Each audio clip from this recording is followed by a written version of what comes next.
Welcome back to வரன் reacts podcast தமிழன் சேனல்லேருந்து இந்த ஃப்ளாஷ்பேக் ஸ்டோரி ப்ரூஃப் லியோஸ் பாஸ்ட்டுக்கான ஆதாரம் பார்க்கலாமா பார்ட் 8 ஓகேவா. பார்ட் 8 பார்க்க போகிறோம். ஆல்ரெடி பார்ட் 7 வரைக்கும் வீடியோ போட்டிருந்தாரு, எல்லாமே நம்ம பார்த்தாச்சு. ஒவ்வொன்றுமே ஒவ்வொரு ரகன்ற மாதிரி இன்ட்ரெஸ்டிங்காக வேறு லெவலாக இருக்கும். பிளேலிஸ்ட்டுக்கான ஐ கார்டு வரும், செக் பண்ணி பாருங்கள் மறக்காமல். அதெல்லாம் பார்த்தா மட்டும்தான் இது என்னென்னு சொல்கிறாருன்றதே புரியும். நல்லாயிருக்கும், மறக்காமல் செக் பண்ணி பாருங்கள், வேறு லெவலாக இருக்கும். இப்போ நம்ம இந்த வீடியோ பார்ட் 8 போயிடலாமா?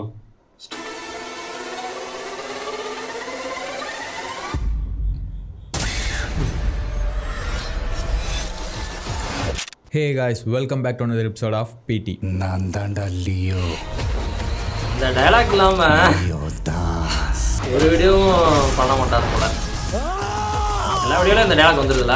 லியோ சீரியஸில் ஆல்மோஸ்ட் நம்ம இப்போ ஒரு 7 பார்ட்ஸ் கம்ப்ளீட் பண்ணிட்டோம். இப்போ 8வது பார்ட்டில் இருக்கிறோம். அட்லீஸ்ட் இந்த பார்ட்லையாவது சீரியஸை முடிப்பியா அப்படின்னு கேட்டிங்கன்னா இதுக்கு என்ன ஆன்சர் பண்ணுறதுன்னு எனக்கு தெரியல. நீங்கள் நினைக்கிற மாதிரி 20, 30, 100லாம் எழுதிட்டு போக மாட்டேன். ஏன்னா கொஞ்சம் கூடவா லாஜிக் இல்லாமல் மனசாட்சி இல்லாமல் நடந்துப்பேன். ஸோ அந்த அளவுக்குலாம் போகாது, முடிச்சிருவேன்.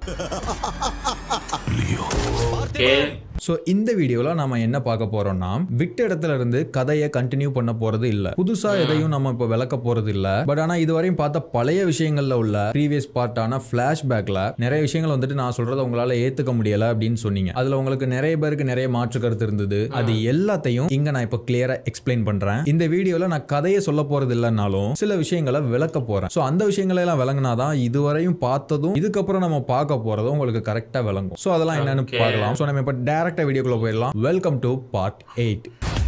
பார்ட் 7லயே நான் சொல்லியிருப்பேன், கதையை ரொம்ப மாத்தி சொல்றான்ற மாதிரி. அதுமே கூட என்னோட மாற்று கருத்தா கூட எடுத்துக்கலாம். என்னன்னா, உங்கள நிறைய பேர் சொன்ன ஒரு விஷயம், சத்யாவை பொய் சொல்ல தெரியாத பொண்ணுன்னு சொன்னீங்க. பட் ஆனா சத்யா வந்துட்டு ஏர்போர்ட்ல இருந்துகிட்டே நான் ஹெட் ஆபீஸ்ல இருக்கேன், இன்னைக்கு நைட் எனக்கு டியூட்டி இருக்கு அப்படின்னு ஒரு பொய்யை சொல்லிட்டு தானே சேலம் போவாங்க. இப்போ நீ எங்க இருக்க?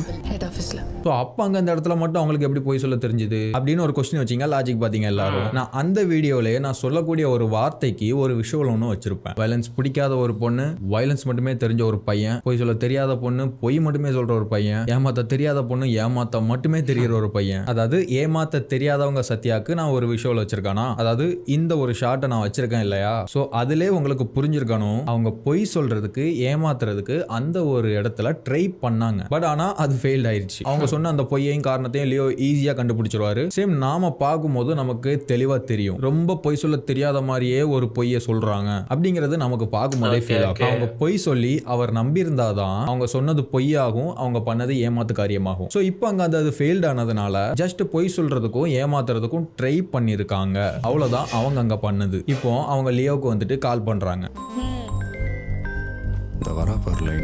நான் நைட்டு வீட்டுக்கு வர மாட்டேன்னு அவங்க கிட்ட சொல்றாங்க. சொல்லுமா பார்த்தி, நான் இன்னைக்கு நைட் வீட்டுக்கு வர மாட்டேன், நீ வெயிட் பண்ணாத, சாப்பிட்டு தூங்கிரு. அதுக்கு லியோ வந்துட்டு ஏன் என்னாச்சுன்னு கேக்குறாரா.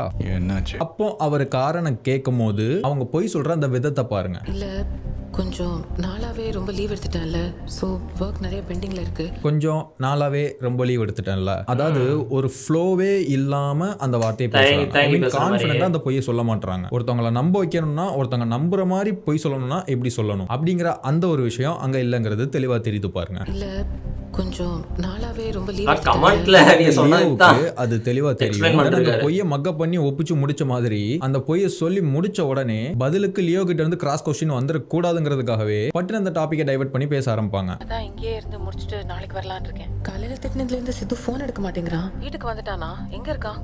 பாவம், ரொம்ப திட்டிட்டேன். சோ இப்போ இவங்க அங்க டைவர்ட் பண்ணும்போது லியோவோட ரியாக்ஷனை பாருங்க. லியோவுக்கு தெரியும், அவங்க முதல் வார்த்தையில திணறும் போதே அவருக்கு தெரிஞ்சிருச்சு, ஏதோ மலுப்பலா போய் சொல்ல ட்ரை பண்ணதா, அவளுக்கு வராத ஒரு விஷயத்தை ட்ரை பண்றா அப்படிங்கிறது அவருக்கு தெளிவா தெரியுதுங்க. தென் சத்யா அப்படி டாபிக்கை டைவர்ட் பண்ணதும் லியோ அங்க டைவர்ட் ஆகாம திரும்ப அதே டாபிக்கு அவர் வராரு. அவங்களுக்கு பொய் சொல்ல வராதுங்கிறது அவருக்கு தெரியும். சோ அதனால அழுத்தமா இப்படி ஒரு கேள்வி கேட்கிறாரு. சரி, இப்போ நீ எங்க இருக்க? அதுக்கான சத்யாவுடைய பதில்,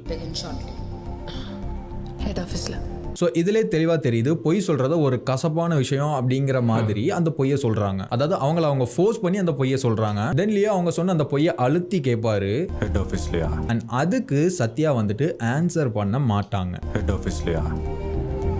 ஃபர்ஸ்ட் போன் எடுத்த உடனே ஏதோ ஒரு மாதிரி திக்கி திணறி போய் சொன்னாங்க. அண்ட் அந்த பொய்யோட லைன்ல இல்லாம அந்த லைனை மாத்துற மாதிரி டைவர்ட் பண்ணாங்க. அண்ட் தென் போய் சொல்ற மாதிரி ஒரு கேள்வி வரும்போது செகண்ட் டைமே அவங்கள ரொம்ப ஃபோர்ஸ் பண்ணி அந்த பொய்யை சொன்னாங்க. தென் திரும்ப பார்த்திபன் தேர்ட் டைம் அதை அழுத்தும் பொழுது அங்க டோட்டலாவே அவங்களால போய் சொல்ல முடியல. அப்படியே அவங்க சைலண்டா இருக்கிற மாதிரி தான் அந்த சீனையே முடிச்சிருப்பாங்க. அங்க அதுக்கப்புறம் எப்படி நடந்திருக்கலாம்னா, நம்ம ஆல்ரெடி பார்த்திருந்தோம், பார்த்திபனுக்கு தெரியும் அவங்க சந்தேகப்பட்டு இந்த மாதிரி போறாங்க அப்படிங்கறது அவருக்கு ஏற்கனவே தெரியுங்கிற மாதிரி நம்ம பார்த்திருந்தோம். சோ அதனால பொய் சொல்ல தெரியாத நீ என்கிட்ட பொய் சொல்ல ட்ரை பண்ணுதியா அப்படிங்கிறதுக்காக திரும்ப திரும்ப அவங்க பொய் சொல்றாங்களான்னு பாப்போம்ட்டு அந்த கொஸ்டினை கேட்டுக்கிட்டே இருந்தாரு. அவங்க அப்புறம் அமைதி ஆயிட்டாங்க. இந்த வீடியோ பொய் சொல்ல Q&A மாதிரி போல கமெண்ட்ஸ்ல நீங்க கேட்ட கேள்விகளுக்கு பதிலா சொல்வாரு நினைக்கிறேன். வச்சிருவாரு. சோ இப்போ எண்ட் ஆஃப் தி சீன்ல என்ன கன்வே ஆகுது அப்படின்னா, சத்யாங்கிறவங்க பொய் சொல்லி ஏமாத்துறதுக்கு ட்ரை பண்ணாங்க, அதை கம்ப்ளீட் பண்ணி முடிக்க முடியல அவங்களால. சோ அப்படின்னா இது அவங்க பொய் சொல்லி ஏமாத்திட்டு போனாங்க அப்படிங்கிற லிஸ்ட்லயே அது வராது. பொய் சொல்ல ட்ரை பண்ணி அதுல தோத்து போயிட்டாங்க. சோ இது உங்களுக்கு கிளியர் ஆயிருக்கும்னு நினைக்கிறேன். சரி இப்போ நீ எங்க இருக்க? ஹெட் ஆஃபீஸ்ல. ஹெட் ஆஃபீஸ்லயா? அண்ட் அதுக்கப்புறமா ஹெரால்ட் தாஸுக்கான பிளாஷ்பேக்குக்கான விளக்கம் வந்துட்டு ஹெரால்டுக்கானதே கிடையாது, ஜஸ்ட் ஆந்தனிக்கு விசுவாசமா இருக்கிறாரு, ஆந்தனி நம்பக்கூடிய ஒரு ஆளு அப்படிங்கிறது மட்டும் தான் ஹெரால்டு, மற்றபடி ஒண்ணுமே ஹெரால்டுக்கானது கிடையாதுன்னு நான் சொல்லியிருந்தேன் இல்லையா. அது எல்லாம் லியோவுக்கான விளக்கம் அப்படிங்கிற மாதிரி சொல்லியிருந்தேன் இல்லையா. ஸோ இதையும் நிறைய பேரால அக்செப்ட் பண்ணிக்க முடியல அப்படிங்கிற மாதிரி சொன்னீங்க. ஸோ அதனால அதையும் நான் இப்போ விளக்குறேன். இப்போ இருதயராஜ் சொன்ன மாதிரி இந்தந்த விஷயங்கள்லாம் ஆந்தனிக்கானது, இந்தந்த விஷயங்களுக்கெல்லாம் ஹெரால்டுக்கானது, மேல இருந்து இவங்க எல்லாத்தையும் பாத்துக்கிறாங்க, இவங்களுக்கு கீழே வேலை செய்யற ஒரு வேலைக்காரன் தான் லியோ அப்படிங்கிற ஒரு விஷயம் வந்துட்டு உண்மையா இருந்துச்சு அப்படின்னா, அப்ப அந்த அடிப்படையில பார்த்தா லியோவை இவ்வளோ மெனக்கெட்டு ஃபேக்டரிக்கு திரும்ப கூப்பிடணுங்கிற எந்த அவசியமும் அவங்களுக்கு கிடையாது. அவங்களுடைய கையாலே அவரை கொல்ல நினைச்சது உண்மையா இருந்தா, லியோ ஜஸ்ட் அவங்க சொல்ற வேலையை செய்யற ஒரு வேலைக்காரன், ஒரு நல்ல வேலைக்காரன் அப்படிங்கிற விஷயம் உண்மையா இருந்தா லியோவுக்கு இம்பார்ட்டன்ஸே அந்த இடத்துல கிடையாது. சோ பிரசன்ட்ல அவருக்கு பெரிய இம்பார்ட்டன்ஸ் கொடுக்குறாங்க அப்படின்னா பாஸ்ட்லயும் அவருக்கு பெரிய இம்பார்ட்டன்ஸ் இருக்குது. இப்போ பிரசன்ட்ல உள்ள தாசன்கோ ஃபேக்டரியை பாத்தீங்கன்னா அது என்னமோ தெரியல, எனக்கும் ஃபீல் ஆச்சு, உங்களுக்கும் ஃபீல் ஆகுதான் நீங்களே பாருங்க. இப்போ வெளியிலயும் பாத்தீங்கன்னா உள்ளேயும் பாத்தீங்கன்னா எந்த வேலையுமே யாருக்குமே ஓடாத மாதிரியே இருக்கும். ஒரு மாதிரி இந்த ஃபேக்டரியே வறட்சியில இருக்கிற மாதிரி இருக்கும். ஒரு மாதிரி ரொம்ப லைட்டிங் கம்மியாவுமே டார்க்காவுமே காட்டியிருப்பாங்க. பெரிய அளவுல பரபரப்பா வேலை ஓடுற மாதிரியான ஒரு எந்த ஒரு இதுவுமே அந்த இடத்துல இருக்காது. அதாவது வேலையெல்லாம் ஓடும் ஆனா பெரிய அளவுல இருக்காது. அப்படியே நீங்க பிளாஷ்பேக்ல பாத்தீங்கன்னா, அதாவது லியோ இருக்கிறப்ப பயங்கரமா வேலை ஓடிக்கிட்டு இருக்கும், பயங்கர பரபரப்பா இருக்கும். அதாவது ஒரு மாதிரி ஒரு பீக்ல இருக்கக்கூடிய ஒரு இடம் மாதிரி இருக்கும். பிகாஸ் லியோ அதை நம்பர் ஒன் இடத்துல வச்சிருந்தாரு. அந்த தத்தோராவுமே ஹெரால்ட் தாஸ் வந்துட்டு ஃபேக்டரியில விளைய வைக்கிறாரு அப்படிங்கிற மாதிரி தான் பிளாஷ்பேக்ல சொல்லியிருப்பாங்க. தொட்டத்துக்கு நடுவுல அவனுக்கு ஃபேக்டரிக்குள்ளேயே அங்கேயே உற்பத்தி பண்ண ஆரம்பிச்சான். அந்த ஃபேக்டரியில தத்தோராவை எங்கேயுமே காட்டியிருக்க மாட்டாங்க. ஹெரால்ட் தான் அதை பண்றாரு அப்படின்னா பிரசன்ட்லயுமே அந்த ஃபேக்டரி பீக்ல இருந்திருக்கணும், பிரசன்ட்லயுமே தத்தோராவுமே இருந்திருக்கணும். தத்தோராவுமே இல்ல, லியோ இல்லாம அங்க எந்த வேலையும் அந்த பீக்லயும் இல்ல. இப்போ அப்படியே பிரசன்ட்ல நான் எதுக்கு வந்திருக்கேன் அப்படிங்கிற ஒரு விஷயத்தை ஆந்தனி தாஸே அவர் வாயால சொல்லுவாரு. அவனால எது நின்னு போச்சோ அதான் அந்த தத்தோரா வெச்சு தான் ஆரம்பிக்கணும். ஹெரால்ட் தான் பண்ணிட்டாருன்னா அவரே பண்ணிட்டு தான் இருந்திருப்பாரு. விஷயம் கிளியர் ஆகுதா? சோ அப்ப அந்த கிரெடிட் எல்லாம் ஹெரால்டுக்கானது கிடையாது, எல்லாமே லியோவுக்கானது. ஹெரால்ட பத்தி பிளாஷ்பேக்ல சொன்னது எல்லாமே போய், அதாவது நான் என்ன ஹெரால்ட பத்தி சொல்லியிருப்பேன் அப்படின்னா, ஹெரால்டுங்கிற வந்துட்டு ஒரு படிக்காத ஆளு, ஹெரால்டும் இல்ல ஆந்தனியும் ஒரு படிக்காத ஆளு தான், லியோ மட்டும் தான் படிச்ச ஆளு அப்படிங்கிற மாதிரி தான் நான் சொல்லியிருப்பேன். பட் ஆந்தனிக்கு டொபோகோ பிசினஸ் தெரியும், பட் ஹெரால்டுக்கு அது கூட தெரியாது. பட் ஸ்ட்ராங்கான ஒரு ஆளு, ப்ரொடெக்டிவான ஒரு ஆளு, ஆந்தனிக்கு விசுவாசமான ஒரு ஆளு. ஏன்னா அவருக்குன்னு இண்டிவிஜுவலா படத்துல தனி ஃபேமிலியை கூட காட்டியிருக்க மாட்டாங்க, அண்ணன் கூட அவருக்கு விசுவாசமா இருக்கிற மாதிரி தான் காட்டியிருப்பாங்க. அவர் என்ன சொன்னாலும் செய்யக்கூடிய ஒரு ஆள் மாதிரி தான் காட்டியிருப்பாங்க. சோ இப்போ ஃபிளாஷ்பேக்ல இருதயராஜ் வந்துட்டு ஹெரால்ட பத்தி சொன்ன எல்லா விஷயமும் போய், டோட்டலா நீங்க ஃபிளாஷ்பேக்ல பார்த்த அந்த ஹெரால்டுங்கிற அந்த கேரக்டரே போய் அப்படிங்கிற ஒரு விஷயத்தை கன்வே பண்ற மாதிரி அந்த ஃபிளாஷ்பேக்ல ஒரு இன்ட்ரெஸ்டிங்கான ஒரு விஷயம் இருக்கு. அது என்னன்னா அவருடைய ட்ரெஸ் கோட் பாருங்க. அதாவது ஓவராலாவே அந்த ஃபேக்டரியில அவங்க சம்பந்தப்பட்ட எல்லாருக்குமே ஒரு இண்டிவிஜுவலான ஒரு ட்ரெஸ் கோட் ஒன்னு இருக்கும். அது நீங்க பார்க்கும் போதே உங்களுக்கு தெரியும். ஆந்தனி தாஸ் ஃபிளாஷ்பேக்ல என்ன ஒரு அப்பியரன்ஸ் ட்ரெஸ் கோட்ல காட்டினாங்களோ அதே அப்பியரன்ஸ்ல தான் பிரசன்ட்லயும் காட்டுவாங்க. அதே ஸ்டைல்ல டபுள் பாக்கெட் வச்ச ஷர்ட் போட்டிருக்காரா. பட் ஆனா ஹெரால்டு வந்துட்டு ஃபிளாஷ்பேக்ல எப்படி காட்டியிருப்பாங்க, ஒரு டைப் ஆஃப் டெக்ஸ்சர் இருக்கக்கூடிய ஷர்ட் போட்ட மாதிரி காட்டியிருப்பாங்களா. அதாவது இவர் நல்லா படிச்சவருப்பா, இன்டர்நேஷனல் லெவலில் தாசன்கோவை எக்ஸ்பிளைன் பண்ண தெரிஞ்ச ஒருத்தர், நல்ல ஒரு எஜுகேட்டடான ஆள் அப்படிங்கிற மாதிரி ஒரு லக்ஸரியா காட்டியிருப்பாங்களா. பட் ஆனா பிரசன்ட்ல உள்ள ஹெரால்ட் தாஸ் பாத்தீங்கன்னா அப்படியே ஆப்போசிட்டா இருப்பாரு. அவருடைய அப்பியரன்ஸ் ஃபுல்லாமே நான் அவரை பத்தி என்ன சொன்னனோ சேம் அதே மாதிரி இருக்கும். அதாவது ஒரு விசுவாசமான அடியாளு, ஆந்தனி தாஸோட தம்பி, அவ்வளவுதான் அப்படிங்கிற மாதிரியான ஒரு அப்பியரன்ஸ்ல தான் அவர் இருப்பாரு. சோ இந்த ஒரு அப்பியரன்ஸ் டிஃபரன்ஸ்ல தெளிவா தெரியுது ஹெரால்ட் தாஸ்ங்கிற அப்படி ஒருத்தர் ஃபிளாஷ்பேக்ல வந்தது டோட்டலா ஃபேக் அப்படிங்கிறது. அண்ட் இந்த ட்ரெஸ்ஸை வச்சு இன்னும் ஒரு இன்ட்ரெஸ்டிங்கான ஒரு விஷயம் இருக்கு. அதுல ஒரு மாதிரி சூப்பரா அதுல நிறைய விஷயங்களை கன்வே பண்றாங்க. அது என்னன்னு பின்னாடி பார்க்கலாம். இந்த உலகத்திலேயே ஆண்டனி நம்புற ஒரே ஆள் Okay. ஹெரால்ட். அண்ட் தென் அப்புறமா இந்த நரபலிங்கிற ஒரு விஷயத்த வந்துட்டு ஆந்தனி தாஸ் தான் பண்றாரு, நம்ம பிளாஷ்பேக்ல பார்த்த மாதிரி அப்படிங்கிற மாதிரி நான் சொல்லியிருந்தேன் இல்லையா. சோ அதுக்கும் நிறைய பேர் வந்துட்டு என்ன சொல்லியிருந்தீங்கன்னா, அந்த ஒரு நரபலி கொடுக்கறது வந்துட்டு லியோ தான், ஆந்தனி தாஸ் கிடையாது அப்படிங்கிற மாதிரி நிறைய பேர் மாற்று கருத்து இன்னும் நிறைய theory-லாம் வந்திருக்கும் போல comments-ல. இப்போ நம்ம இந்த வீடியோட ப்ரீவியஸ் பாயிண்ட்ல நான் சொல்லியிருந்தேன், லியோ வந்துட்டு ஒரு படிச்சவர் அப்படிங்கிற மாதிரி பார்த்தோம். சோ ஃபர்ஸ்ட் ஆஃப் ஆல் இதுல அதுக்கான ஆன்சர் இருக்கு. அவர் 4 இடங்கள் போய் 4 பேரை பார்த்துட்டு வந்தவர், ஒரு படிச்ச ஒருத்தர். அதாவது சத்யா இப்போ வந்துட்டு ஒரு படிச்ச பொண்ணு, லியோ வந்துட்டு நான் வயலன்ஸ் டயட்ல இருக்கலாம், தன்னை நல்லவன் மாதிரி காட்டிக்கலாம், இந்த மாதிரி நடிக்கலாம். பட் ஆனா பிளாஷ்பேக்ல சொல்லப்பட்ட மாதிரி அவர் மத்தவங்களுக்கு கீழே வேலை செய்தவரா இருந்து, அதாவது ஒரு படிக்காதவரா ஒருத்தர் இருந்து, இங்க வந்துட்டு சத்யா கிட்ட பார்த்திபனோட அடையாளத்துக்குள்ள வந்து அவருடைய பிஹேவியர்ஸ் கொண்டு வந்த மாதிரி அவரோட நாலேஜ் கொண்டு வர முடியாது இல்லையா. ஏன்னா பிரசன்ட்ல அவர் ஒரு அனிமல் ரெஸ்கியூ டீம்ல ஒர்க் பண்ணிக்கிட்டு இருப்பார். சோ படிக்காத ஒருத்தர் படிச்சவர் மாதிரிலாம் நடிக்க முடியாது. சோ இந்த ஒரு விஷயத்தையே கிளியர் ஆகுது, அந்த வெளிநாடு போய் படிச்சுட்டு வந்தது ஹெரால்டு கிடையாது, லியோ தான் அப்படிங்கிறது. சோ இப்படி படிச்ச ஒருத்தர் இந்த நரபலிங்கிற மூட நம்பிக்கையெல்லாம் எப்படி நம்புவாரு? சோ லியோ அப்படி பண்ணிருக்க வாய்ப்பே கிடையாது. அத பண்றது ஆந்தனி தாஸ் தான். பிகாஸ் பிரசன்ட்ல அவரோட என்ட்ரியே பிரேயர் பண்ற மாதிரி தான் காட்டியிருப்பாங்க, ஒரு பயங்கர கடவுள் நம்பிக்கை இருக்கிற ஒரு ஆள் மாதிரி தான் காட்டியிருப்பாங்க. அண்ட் கிளைமேக்ஸ்ல லியோ வந்துட்டு ஆந்தனி தாஸோட ரூமுக்குள்ள போவாரு, அவருடைய பையனை காப்பாத்துறதுக்காக அவர் ரூமுக்குள்ள போவாரு. அப்ப பின்னாடி ஈகிள் சிம்பிள் இருக்கு. சோ அது ஆந்தனி தாஸோட ரூம்ங்கிறது அங்க தெரியுது. அந்த ரூமோட அட்மாஸ்பியர் பாத்தீங்கன்னா ஒரு பலி கொடுக்கக்கூடிய ரூம் மாதிரி தான் இருக்குது. அண்ட் கிளைமேக்ஸ் போர்ஷன்லயுமே பார்த்திபன் சித்தார்த்த வீட்டுல காணோம்னு பரபரப்பா தேடிட்டு இருக்கும் போது அப்போ ஆந்தனி தாஸ் ஒரு வார்த்தை சொல்வாரு, நான் ஏன் உன் பையனை தூக்கிட்டு போனோம்? 22 வருஷத்துக்கு முன்னாடி உன் தங்கச்சி செத்த அதே நாள் இன்னைக்கு உன் பையனை கூட்டிக்கிட்டு போறேன்னா இன்னும் உனக்கே தெரியும். சோ இப்படி இந்த வார்த்தையை கேட்ட உடனே லியோ அவருடைய தேடலை சடனா ஸ்டாப் பண்ணுவாரு. பட் ஆனா அதுக்கான பதில் வந்துட்டு அவரோட ரியாக்ட் வந்துட்டு அதுக்கானதா இருக்காது. ஐயோ இதுக்கு தான் தூக்கிட்டு போயிருக்கான்னா நம்மளுடைய பாஸ்ட்ல நம்ம தங்கச்சியை பண்ண மாதிரியே நம்ம பையனையும் பலி கொடுக்க போறான் அப்படிங்கறத வச்சுட்டு ரியாக்ட் பண்ணாரு அப்படின்னா, அப்படிங்கிற ஒரு விஷயத்தை மைண்ட்ல வச்சுட்டு ரியாக்ட் எப்படி பண்ணுவாரு? அப்படி பண்ணாதான் அவர் லியோங்கிறத ஈஸியா கண்டுபிடிச்சிருவாங்களா. சோ அதை பண்ணாம பார்த்திபனா தான் அங்க ரியாக்ட் பண்ணுவாரு. சொன்னா புரியாதாடா, எனக்கு தங்கச்சியும் இல்ல ஒரு மயிரும் இல்லடா. பட் ஆனா சத்யாவை உள்ள வச்சு கதவை போட்டிட்டு வெளியில போகும்போது அந்த எமோஷனை வெளியே காட்டுவாரு. ஏன்னா அவருக்கு தெரியும் தான் தங்கச்சிக்கு என்ன நடந்தது அப்படின்னு. கோவத்தோட போய் ஆந்தனி தாஸ் கிட்ட இருந்து தன்னோட பையனை காப்பாத்துறதுக்கு போவார். சோ இப்போ நீங்க இங்க ஒரு கொஸ்டினை கேட்கணும். நான் 6th பார்ட்ல ஒரு விஷயத்த சொல்லியிருப்பேன், ஆந்தனி தாஸ் வந்துட்டு லியோவுடைய குடும்பத்தை அழிக்கிறதுக்காக வரல, அவரால அவங்க குடும்பத்துல உள்ளவங்களுக்கு எந்த ஒரு பாதிப்பும் கிடையாது, லியோவும் அந்த பயம் இல்லாம தான் கேஷுவலா இருப்பாரு அப்படிங்கிற மாதிரி ஒரு விஷயம் சொல்லியிருந்தேன் இல்லையா. ஆனா இப்போ எதுக்காக ஆந்தனி தாஸ் கிட்ட சித்தார்த் இருக்காங்கிறது தெரிஞ்சதும் பயத்திலையும் கோவத்திலையும் எதுக்காக அவசர அவசரமா லியோ போறாரு. சோ இப்பதான் நீங்க நான் சொன்ன அந்த பிளாஷ்பேக்கை நீங்க எடுத்துட்டு வரணும். லியோக்கு தெரியும் இவன் வந்துட்டு தன்னோட அப்பா வந்துட்டு பாசமானவன் தான், நம்ம குடும்பத்தை ஒன்னும் பண்ண மாட்டான் தான். ஆனா ஒரு மூட நம்பிக்கையில ஊறி போன ஒரு ஆள் அப்போ தன் மகனு கூட பார்க்காம தன்னோட எமோஷனை அடக்கிக்கிட்டு விருப்பமே இல்லாம தன் பொண்ணை கொல்ல தயாரான ஒரு ஆளு. இவன் பாசமா இருந்தாலும் மூட நம்பிக்கையில முத்தி போன ஒரு ஆளு. சோ இப்படி ஒரு விஷயத்த சொல்லி தன் பையனை கூட்டிட்டு போறான்னா, எனக்கும் எல்சாக்கும் இருக்கிற அதே ரத்தம் தானே சித்தார்த்தம் அப்படிங்கிற மாதிரி ஒரு எண்ணத்துல அவனை பலி கொடுக்க எடுத்துட்டு போறானோ அப்படிங்கிற ஒரு பயத்துல தான் அவங்க கிட்ட இருந்து பாதுகாக்கிறதுக்காக கோவமா அவசரமா எமோஷனா கிளம்புறாரு.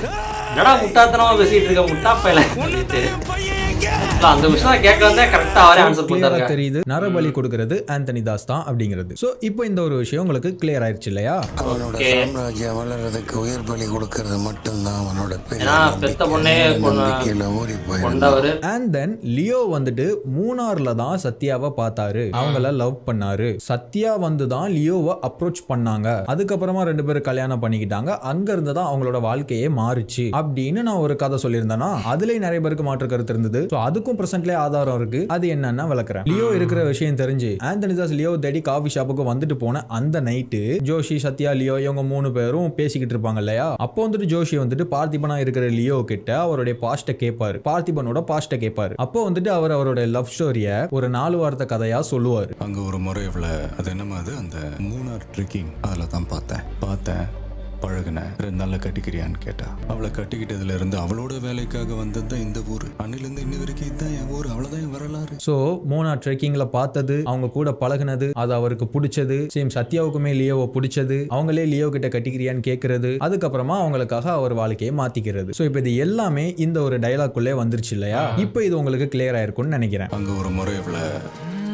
நடுவினிலோ திருவினில் வெயிலினில் வெளிச்சத்தில் அண்ட் தென் அப்புறமா நிறைய பேர் சொன்னீங்க எல்சாவை கொன்னதே லியோ தான், ஆந்தனியோ ஹெரால்டோ கிடையாது, லியோ தான் கொன்னாரு அப்படிங்கிற மாதிரி நிறைய பேர் சொன்னீங்க. நானும் அந்த பாயிண்ட்ல எல்லாம் லியோ மோசமானவன், பிளாஷ்பேக்ல மோசமானவனா இருந்தா இந்த பிளாஷ்பேக் வந்து ஃபேக்குன்னு சொன்னதுக்கு அப்புறமா இப்படி எல்லாம் நான் யோசிச்சேன், ஒருவேளை லியோ தான் அவன் தங்கச்சியை கொன்றுப்பாரோ, கெட்டவன் அப்படிங்கும் போது அப்படிதான் யோசிக்க தோணுச்சு. பட் ஆனா எனக்கு தெரிஞ்சு சுத்தமா வாய்ப்பே கிடையாது, அப்படி இருக்க வாய்ப்பே கிடையாது. நீங்க நினைக்கிற அந்த ஒரு விஷயத்தை ஜஸ்டிஃபை பண்ற மாதிரி படத்துல வேற எதுவுமே கிடையாது, எதுவுமே கிடையாது. பட் நான் ஒன்னு சொன்னல, தங்கச்சி மேல அவருக்கு ஃபீலிங்ஸ் இருக்கு அப்படிங்கிற மாதிரி. சோ அதுக்கு ஏத்த மாதிரி கிளைமேக்ஸ்ல ஒரு விஷயம் இருந்துச்சு.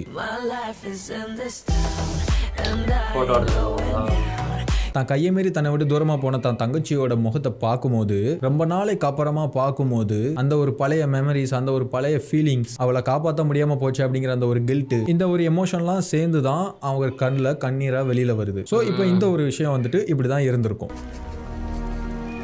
ஓகே.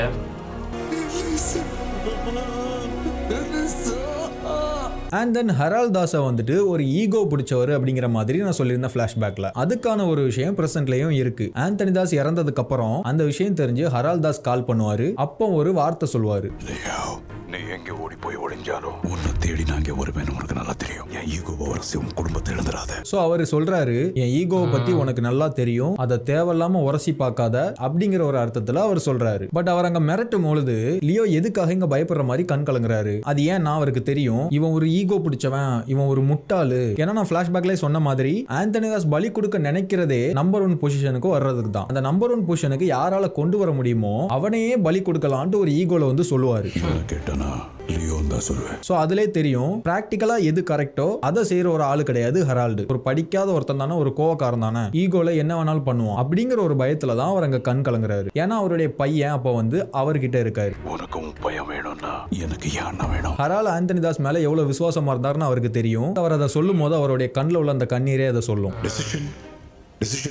ஏன்னா அவருக்குன்னு இண்டிவிஜுவலா ஒரு ஃபேமிலி கூட கிடையாது, தான் அண்ணன் கூட தான் இருந்தாரு. சோ இப்போ அந்த கோவத்திலையும் ஈகோலையும் நம்ம தங்கச்சியை கொன்ன மாதிரி நம்ம பையனே கொல்றதுக்கு எவ்வளவு நேரம் ஆயிரும் அப்படிங்கிற ஒரு பயத்துல தான் லியோ அங்க கண் கலங்குவாரு. சோ இப்போ இந்த லியோவோட இந்த ஒரு பதட்டமே சொல்லும் ஹெரால்ட் எந்த அளவுக்கு ஈகோ பிடிச்ச ஒரு ஆளு அப்படிங்கிறது. சோ இப்போ இந்த விஷயம் உங்களுக்கு கிளியரா இருக்கும்னு நினைக்கிறேன்.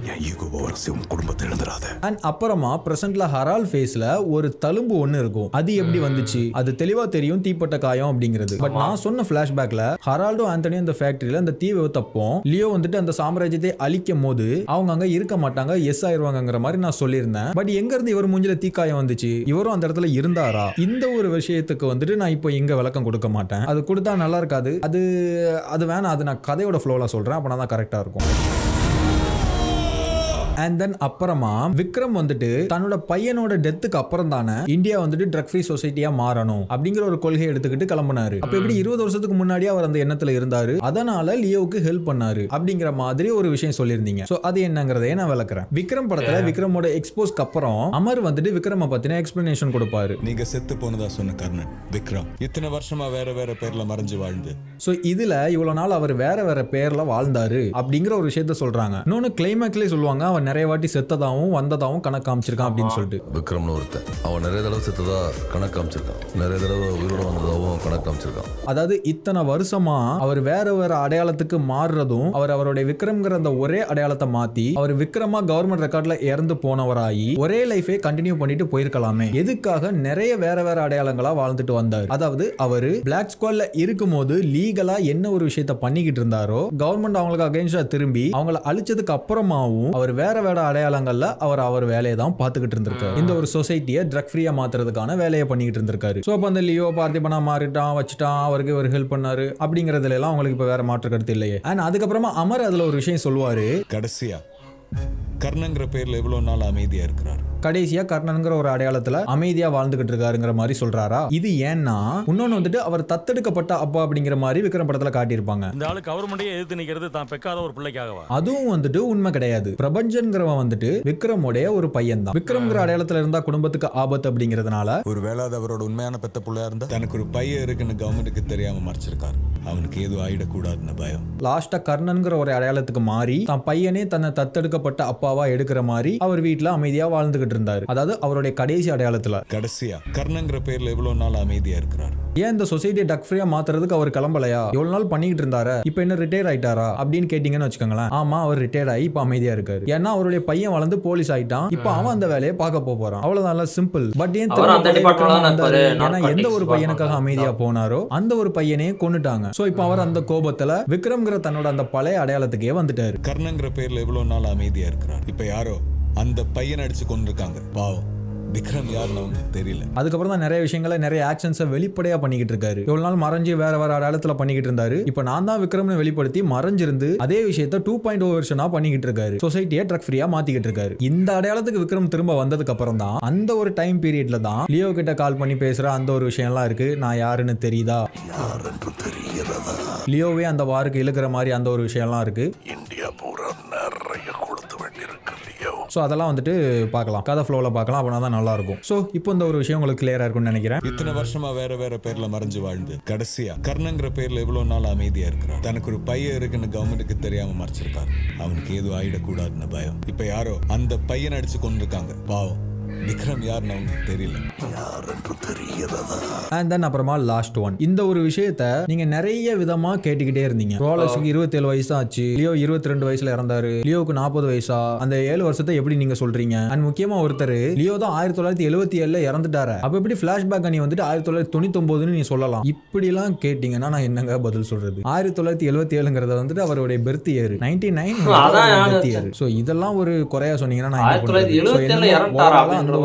அந்த ஒரு வருஷத்துக்கு நான் விளக்கம் கொடுத்துருந்தேன். இப்போ பிரசன்ட்ல லியோ தாஸோட அந்த போட்டோ ஃப்ரேம்ல அவருடைய பெர்த் இயரும் டெத் இயரும் போட்டிருப்பாங்க. அதாவது லியோவா அவர் இருந்த அந்த ஒரு காலகட்டம். அவர் தன்னோட முதல் 22வது வயசு வரைக்கும் லியோவா வாழ்ந்திருக்காரு. மத்தவங்களை பொறுத்த வரைக்கும் அவர் 22 வயசுலயே இறந்துட்டாரு. பட் ஆனா அவர் விக்ரம் மாதிரியே, விக்ரம் மூலமாகவே, விக்ரம் உதவியாலவே தன்னை வேற ஒரு அடையாளமா மாத்திட்டு வாழ ஆரம்பிச்சாரு. அது எத்தனை வருஷமா வாழ்ந்துகிட்டு இருக்காரு? அத ஒரு 20 வருஷமா வாழ்ந்துகிட்டு இருக்காரு. இப்போ அவருக்கு 42 வயசு ஆகுது. தன்னோட முதல் 22 வயசு வந்துட்டு லியோவா வாழ்ந்தாரு. அடுத்த 20 வயசு வந்துட்டு பார்த்திபனா வாழ்ந்துகிட்டு இருக்காரு. அண்ட் இதுல நீங்க என்ன சொன்னீங்கன்னா லியோ 22வது வயசுல தான் அந்த தப்பு பண்ணிக்கிட்டு இருந்தாரு, ஒரு பெரிய ஆளா இருந்தாரு. பட் ஆனா இங்க ரோலக்ஸ் ரொம்ப வயசான தோற்றத்துல இருக்காரு. ஆல்ரெடி இதை உருவாக்குறதுக்கு அவர் 27 வருஷம் ஆச்சு. அதுக்கு முன்னாடி ஒரு 10 வயசு இருக்கும். மொத்தமா அவருக்கு ஒரு 40 வயசு கிட்ட ஆகுது. அப்ப எப்படி அது சாத்தியம்? அப்ப எப்படி அவங்க ரெண்டு பேரும் சைல்ட்ஹுட்ல ஒண்ணா இருக்க முடியும்? இது என்ன லாஜிக் அப்படிங்கிற மாதிரிலாம் கேட்டிருந்தீங்க. சோ இப்போ இதுக்கும் தான் நம்ம பதில் சொல்றேன். ரோலக்ஸுக்கும் லியோக்கும் சேம் ஏஜ். விக்ரம் படத்துல ரோலக்ஸோட டைம் லைனும் லியோ படத்துல பார்த்திபனோட டைம் லைன் தான் ஒரே டைம் லைன். நீங்க ரோலக்ஸோட பிரசன்ட்டையும் லியோவோட ஃபிளாஷ்பேக்கையும் கனெக்ட் பண்ணாதீங்க. அது எப்படி லாஜிக்கலா கனெக்ட் ஆகும்? லியோவும் ரோலக்ஸும் தன்னோட 15வது வயசு வரைக்கும் ஒருத்தருக்கு ஒருத்தர் தெரியாம வேற வேற ஒருத்தரா வாழ்ந்துகிட்டு இருந்திருக்காங்க. அதுக்கடுத்து ஒரு 7 வருஷம், அந்த 15 வயசுல இருந்து ஒரு 7 வருஷம் போடுங்க. அந்த 7 வருஷத்துக்குள்ளதை தான் நான் அப்போ சொல்லியிருந்தேன். இவங்க ரெண்டு பேருக்கும் ஒரு கனவு இருக்கு, ரெண்டு பேரும் மீட் பண்றாங்க, ரெண்டு பேரும் ஒரு பெரிய கோல் செட் பண்றாங்க, பெரிய விஷயத்தை எய்ம் பண்றாங்க, நம்பர் 1 ஆகணும்னு டார்கெட் பண்றாங்க. அதை நோக்கி போய்கிட்டு இருக்கும் போது லியோ வந்துட்டு தன்னோட அப்பம் பேச்சால டைவர்ட் ஆனாரோ என்னன்னு தெரியல, ரோலக்ஸை கழட்டி விட்டுட்டு அவர் ஃபேமிலி பிசினஸ் பண்ண போயிட்டாரு.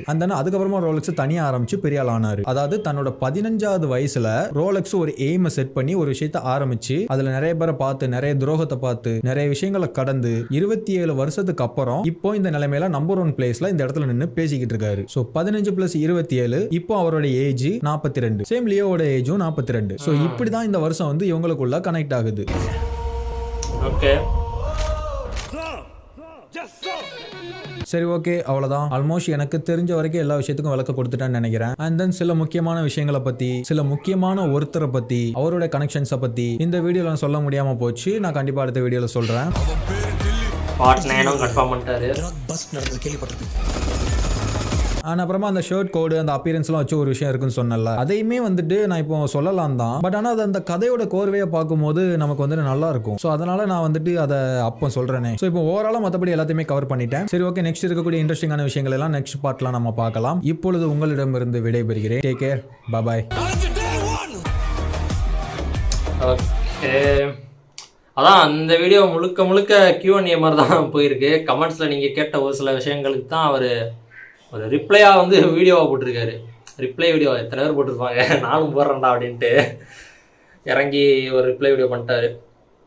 அதான் நிறைய பேர் வந்துட்டு இவர் வந்து அவரோட பெர்ஸ்பெக்டிவ் ஒரு தியரியாக தான் சொல்கிறாரே தவிர நம்ம அப்படியே அதான் அப்படின்ற மாதிரி எடுத்துக்கவும் முடியாது. என்ன கேட்டிங்கன்னா அதான் நான் அவர் சொல்கிறதெல்லாம் கேட்க நல்லா இருக்குது, ஓகே நல்லா இருக்குது அப்படின்ற மாதிரி தான் நான் எடுத்துக்கிறேன். மற்றபடி அது நீங்கள் தப்பாக சொல்லிட்டீங்க, இது தப்பாக சொல்லிட்டீங்களா, அந்தளவுக்குலாம் போகன்றது அவசியம் இல்லைன்னு தோணுது. நல்லா இருக்கு, கேட்க நல்லா இருக்குல்ல, அது ஒரு தியரி நல்லா இருக்குல்ல அப்படின்ற மாதிரி நான் எடுத்துருவோம்.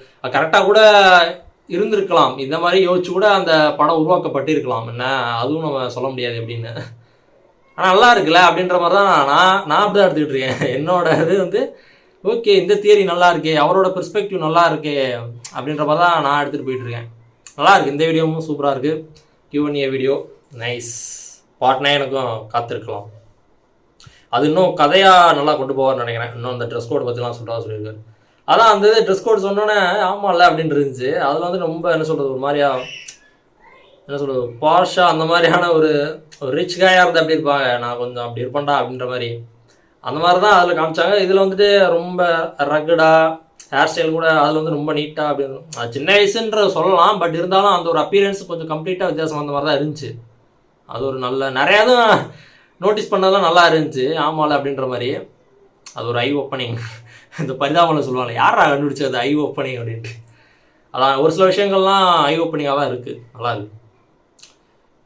ஓகே, நம்ம பார்ட் 9ல் சந்திக்கலாம். தேங்க்ஸ் ஃபார் வாட்சிங். இந்த வீடியோ முடிஞ்சிச்சுன்னா like, share, comment and subscribe for more exciting content from வரன்.